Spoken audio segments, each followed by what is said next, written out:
Audio Jungle.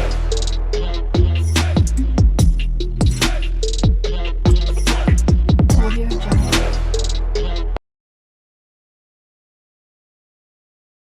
Hi అండి అందరికీ welcome back to our channel Sai Shruti makeup and blogs. So ఈరోజు tasty and crispy onion pakodi ఎలా చేయాలో చూద్దాం. ఇంకా లేట్ చేయకుండా వీడియోలోకి వెళ్ళిపోదాం. సో నేను ఇక్కడ కావాల్సిన ఐటమ్స్ అన్నీ ముందుగానే అరేంజ్ చేసి పెట్టుకున్నాను. నేను ఇక్కడ 1 కప్ ఆఫ్ శనగపిండి, కారం, సాల్ట్, కొంచెం జింజర్ పేస్ట్, పసుపు, కొంచెం జీలకర్ర, ఓమ, ధనియా పిండి, బేకింగ్ సోడా, కరివేపాకు కూడా తీసుకున్నాను. సో ఇప్పుడు సన్నగా తరిగి పెట్టుకున్న ఆనియన్స్‌లోకి లైట్‌గా శనగపిండి యాడ్ చేసుకొని, ఆనియన్స్‌కి కావాల్సినంత పిండి యాడ్ చేసుకొని, ఇందులోకి మనం తినేంత టేస్ట్‌కి తగ్గట్టు కొంచెం కారం, సాల్ట్, సో ఇందులోకి ఇప్పుడు లైట్‌గా బేకింగ్ సోడా కూడా యాడ్ చేసుకోవాలి. అండ్ ఇందులోకి టేస్ట్ కోసము ఇక్కడ జింజర్ పేస్ట్ కూడా యాడ్ చేసుకోవాలి. ఇప్పుడు ఇందులోకి ఒక చిటికెడు పసుపు కూడా తీసుకోవాలి. దీంట్లోకే ఇంకొంచెం లైట్‌గా ఓమేసుకోవాలి. ఓమ ఎక్కువ ఘాటు ఉంటుంది కాబట్టి ఎక్కువ యూజ్ చేయకూడదు. కొంచెం ఓమ కూడా తీసుకోవాలి. అండ్ జీలకర్ర కూడా యాడ్ చేసుకోవాలి. ఇప్పుడు కరివేపాకు కూడా ముందుగానే వాటర్‌లో వాష్ చేసుకొని పక్కన పెట్టుకోవాలి. సో ఇప్పుడు ఆ కరివేపాకుని కూడా మనకి కావాల్సినంత యాడ్ చేసుకోవాలి. సో దీంట్లోకి బేకింగ్ సోడా కూడా యాడ్ చేసుకొని అండ్ కావాల్సినంత ధనియా పిండి కూడా యాడ్ చేసుకోవాలి.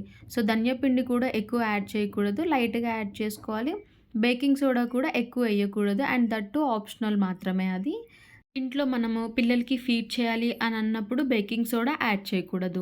సో యాడ్ చేయకుండా చేసుకుంటేనే బావుంటుంది. తీసుకున్న ఇంగ్రీడియెంట్స్ అన్నీ కూడా యాడ్ చేసుకున్న తర్వాత వాటర్ యాడ్ చెయ్యకుండానే, సో ఆనియన్‌లోనే వాటర్ అనేది ఉంటుంది కాబట్టి, సో ఆనియన్‌నే మనం ఎక్కువ స్మాష్ చేస్తే మనకు అందులోనే వాటర్ అనేది లిక్విడ్ వస్తుంది.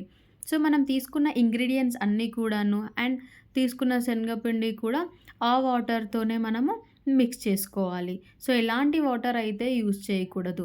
ఇన్ కేస్ మనకి కలుపుతున్నప్పుడు కొంచెం గట్టిగా ఉంది అని అనుకున్నప్పుడు మాత్రమే లైట్‌గా వాటర్ అనేది యాడ్ చేసుకోవాలి. సో లేదు అనంటే ఆనియన్‌లోనే ఆల్మోస్ట్ ఎక్కువ వాటర్ లెవెల్స్ అనేటివి ఎక్కువుంటాయి. సో దాంతోనే మనం మిక్స్ చేసుకోవాలి. సో ఇప్పుడు స్టవ్ పైన ఒక పాన్ పెట్టుకొని కావాల్సినంత ఆయిల్ తీసుకోవాలి. అండ్ అందులోకి ఇలా చిన్న చిన్నగా బాల్స్ లాగా చేసుకొని పకోడీ అనేది ఆయిల్‌లోకి వేసుకోవాలి. సో మీడియం ఫ్లేమ్‌లో పెట్టుకొని మాత్రమే ఏసుకోవాలి. హై ఫ్లేమ్‌లో పెట్టుకొని వేసుకుంటే మనకి తొందరగా బయట మాడిపోతుంది. బట్ లోపల మనకి పకోడీ అనేది కుక్ అవ్వదు సరిగా. పకోడీ ఇలా చేసుకొని ఆయిల్‌లో వేసుకున్న తర్వాత, ఆయిల్‌లో పైన తేలిన తర్వాత మనము కొంచెం మీడియం ఫ్లేమ్ కంటే కొంచెం ఎక్కువ పెట్టుకోవచ్చు.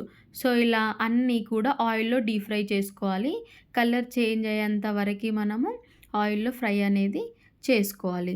ఇలా కొంచెం బ్రౌనిష్ కలర్ రాగానే సో, మనము వేరే బౌల్‌లోకి సర్వ్ చేసుకొని ఇంకా తినేయడమే. ఇక్కడ వేడి వేడి పకోడీ మనకైతే tasty and crispy pakodi ready అయిపోయింది. సో, దీంట్లోకి లైట్‌గా చాట్ మసాలా యాడ్ చేసుకొని అండ్ కావాలి అనంటే కెచప్ కూడా, టమాటో సాస్ కూడా మనము యాడ్ చేసుకొని తినొచ్చు. సో, సాస్ యూజ్ చేయడం ద్వారా పిల్లలు కూడా టేస్టీగా తింటారు. సో, మనకి వేడి వేడి ఆనియన్ పకోడీ అయితే రెడీ అయిపోయింది. ఇది నా స్టైల్‌లో నేను చేసే ఆనియన్ పకోడీ. సో, మీరెలా చేస్తారో అన్నది కామెంట్ చేయండి. అండ్ వీడియో నచ్చితే ఒక లైక్ చేసి సపోర్ట్ చేయడం మర్చిపోకండి. Bye bye.